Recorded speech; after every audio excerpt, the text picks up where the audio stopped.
2024 लोकसभा चुनाव की तारीख जैसे जैसे नजदीक आ रही है वैसे वैसे उत्तर प्रदेश की सियासत के कई रंग भी देखने को मिल रहे हैं और इस बार यूपी की राजनीति में मायावती को लेकर सुगबुगाहट तेज हुई है।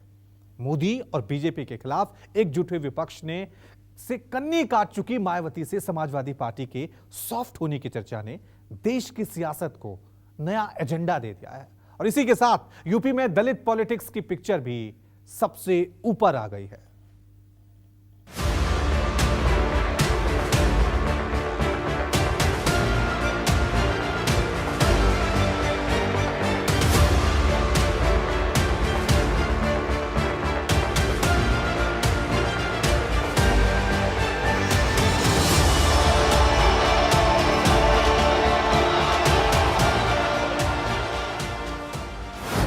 यूपी में दलित राजनीति गरमाई, एसपी ने माया से करीबी बनाई।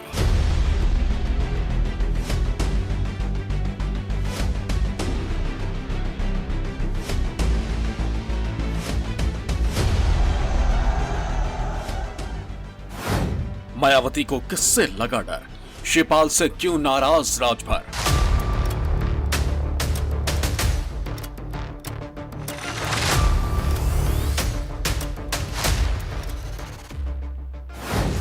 इंडिया में माया कितनी जरूरी, चुनाव से पहले फिर बढ़ेगी दुश्मनी।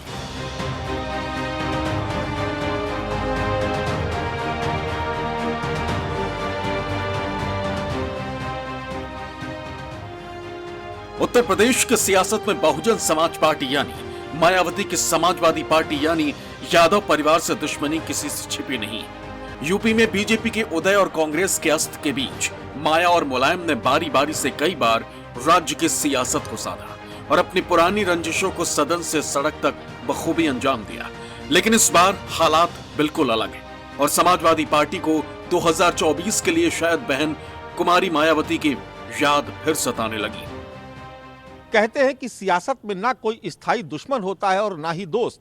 मौका और फायदा ये दोनों ही दोस्ती या दुश्मनी को तय करते हैं। 2024 में मोदी और भारतीय जनता पार्टी का विजय रथ रोकने के लिए देश के तमाम विपक्षी दल एक साथ आ चुके हैं, लेकिन उत्तर प्रदेश में मायावती ने इंडिया और एनडीए दोनों से ही दूरी बनाकर यूपी की सियासत में एक नया त्रिकोणीय मुकाबला खड़ा कर दिया है। प्रधानमंत्री नरेंद्र मोदी की अगुवाई वाली एनडीए सरकार लगातार तीसरी बार सत्ता हासिल न कर पाए।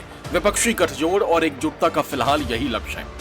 हालांकि विपक्ष के इस गठबंधन से मायावती, के चंद्रशेखर राव, जगनमोहन रेड्डी और नवीन पटनायक जैसे नेता और उनकी पार्टियों ने किनारा करने का फैसला किया है। लेकिन इन तमाम नामों में एक नाम ऐसा है जिसके विपक्षी गठबंधन का हिस्सा बनने से सबसे ज्यादा प्रभाव पड़ेगा। वो नाम है उत्तर प्रदेश की 4 बार मुख्यमंत्री रह चुकी और बहुजन समाज पार्टी के सर्वे सर्वा मायावती। चुनाव में खराब प्रदर्शन के बावजूद बीएसपी का उत्तर प्रदेश में कोर वोट बैंक हमेशा बना रहा। 2014 के लोकसभा चुनाव में बीएसपी कोई भी सीट नहीं जीत पाई। उस वक्त भी मायावती की पार्टी का वोट शेयर करीब 20% रहा था। इसी तरह पिछले लोकसभा चुनाव यानी 2019 में बीएसपी का वोट शेयर 19.43% रहा था। 2009 के लोकसभा चुनाव में बीएसपी अब तक सबसे ज्यादा 20 सीट जीतने में कामयाब रही थी। 2009 में भी मायावती की पार्टी का वोट शेयर 27.42% रहा था। 2004 के लोकसभा चुनाव में बीएसपी 24.67% वोट शेयर के साथ 19 सीटों पर जीतने में सफल रही थी। उसी तरह से 1999 के लोकसभा चुनाव में बीएसपी 22.1% वोट शेयर के साथ 14 सीटें जीतने में सफल हो गई थी। 1998 के लोकसभा चुनाव में बीएसपी 4 सीट ही जीत पाई थी, लेकिन वोट शेयर 20.9% रहा था। वहीं 1996 के लोकसभा चुनाव में बीएसपी 6 सीट जीत पाई थी, लेकिन उसका वोट शेयर 20.6% रहा था। पिछले 7 लोकसभा चुनाव के आंकड़ों पर गौर करें तो यह साफ होता है कि बीएसपी चाहे कितनी भी सीटें जीते या शून्य पर रहे, लेकिन उसका वोट शेयर उत्तर प्रदेश में 20% के आसपास रहता ही है। और यही मायावती की ऐसी ताकत है जिससे अभी भी उत्तर प्रदेश में उनकी राजनीतिक हैसियत को बरकरार रखे हुए है। इसी वजह से एक बार फिर मायावती को विपक्षी गोलबंदी में शामिल करने की कोशिशें भी तेज हो गई और समाजवादियों के मुंह से मायावती को लेकर बयान भी सुनने को मिलने लगे। मैनपुरी में एसपी के राष्ट्रीय महासचिव शिवपाल यादव ने मायावती पर पूछे गए सवाल पर कहा कि पहले मायावती बीजेपी से दूरी तो बनाए, लेकिन मायावती बीजेपी से दूरी नहीं बना पा रही। अब वो तो भारतीय जनता पार्टी से पहले तो दूरियां बनाए, वो भारतीय जनता पार्टी से अब ये दूरियां बना नहीं पा रही। कहते हैं कि दुश्मन का दुश्मन दोस्त होता है, लेकिन उत्तर प्रदेश में बीजेपी को पटकनी देने के लिए समाजवादी पार्टी को अपने ही राजनीतिक दुश्मन बीएसपी की फिक्र सता रही है। दरअसल उत्तर प्रदेश में इंडिया गठबंधन को साधने के लिए समाजवादी पार्टी और अखिलेश यादव ही सबसे ज्यादा मजबूत चेहरा है। यह बात सही है कि बीते कुछ दिनों से राहुल गांधी का ग्राफ बढ़ा है, लेकिन उत्तर प्रदेश के लिहाज से कांग्रेस अभी भी शून्य पर है। ऐसे में इंडिया गठबंधन में मायावती को शामिल करने के लिए सबसे बड़ा दल होने के नाते समाजवादी पार्टी ही सबसे ज्यादा मुफीद मालूम होती है। मायावती ने लोकसभा चुनावों में अकेले ही उतरने का ऐलान कर रखा है, लेकिन मायावती की पॉलिटिक्स विपक्षी दलों के लिए अब भी सस्पेंस है। इसका बड़ा उदाहरण है सितंबर में होने वाला घोसी का उपचुनाव। उत्तर प्रदेश के घोसी विधानसभा सीट पर होने जा रहे उपचुनाव के लिए बीजेपी और समाजवादी पार्टी ने उम्मीदवार उतारे। वहीं कांग्रेस और बहुजन समाज पार्टी ने प्रत्याशी के नाम का ऐलान नहीं किया। कांग्रेस और बीएसपी की तरफ से कोई उम्मीदवार न होने की वजह से चुनाव में मुकाबला बीजेपी और एसपी के बीच है। समाजवादी पार्टी इंडिया गठबंधन में शामिल है, जिसमें कांग्रेस भी है।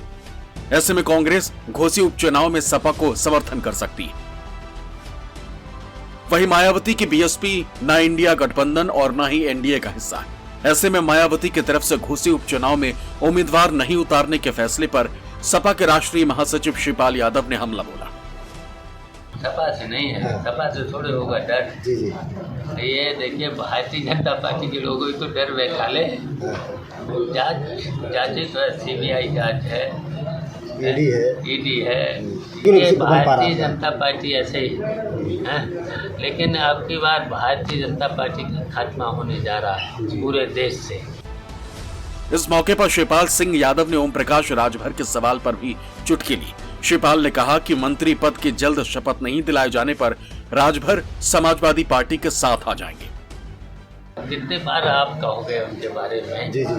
खुद का जो ठिकाना न हो, सहयोगी तो जो खुद का ठिकाना न हो तो उससे क्या क्यास लगाया जाए। हमने खुद सिफारिश कर दी है विधानसभा मुख्यमंत्री से, हमने जल्दी दिलाओ उनको शपथ, नहीं तो जी हमारे पास आ जाएंगे। अब उत्तर प्रदेश में अखिलेश जी ने वो बीज बो दिया कि अब यादव मुख्यमंत्री नहीं बन सकता। कभी नहीं बनेगा। अब उनको बनाना पड़ेगा, पटेल को बनाना पड़ेगा, मौर्य को, चौहान को, बिंद को, निषाद को, राजभर को, तब सरकार में आ सकते हैं, वरना नहीं आ सकते। राजनीतिक जानकार भी मानते हैं कि जैसा प्रयोग 2019 में समाजवादी पार्टी और मायावती ने किया था, उसके बाद दोनों के बीच खाई बहुत गहरी हो गई। लिहाजा उम्मीद बहुत कम ही है कि दोनों एक साथ आए। 2019 में जो एक मेरेकुलस अलायंस हुआ था समाजवादी पार्टी और बहुजन समाज पार्टी का, अब भविष्य में उसके कोई आसार नहीं है। जब मायावती स्वयं इस तरह का बयान दे चुकी हैं कि अखिलेश यादव यानी समाजवादी पार्टी को हराने के लिए वो किसी भी स्तर पर जा सकती हैं, तो मुझे नहीं लगता है कि मायावती अब कोई अपना स्टैंड इस तरीके से बदलेंगी। और जो भी परिस्थितियां उत्तर प्रदेश में दिख रही हैं, उसमें मुझे दूर दूर तक बसपा और सपा के साथ आने की गुंजाइश नजर नहीं आ रही है।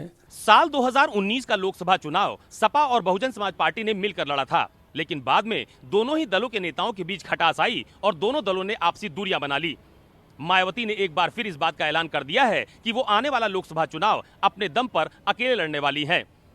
लेकिन दोनों ही दलों के बीच गठबंधन की चर्चाएं एक बार फिर तेज हो गई है, क्योंकि दोनों ही राजनीतिक दल इस बात को बखूबी समझते हैं कि बीजेपी को हराने के लिए उनको एक साथ आना ही होगा।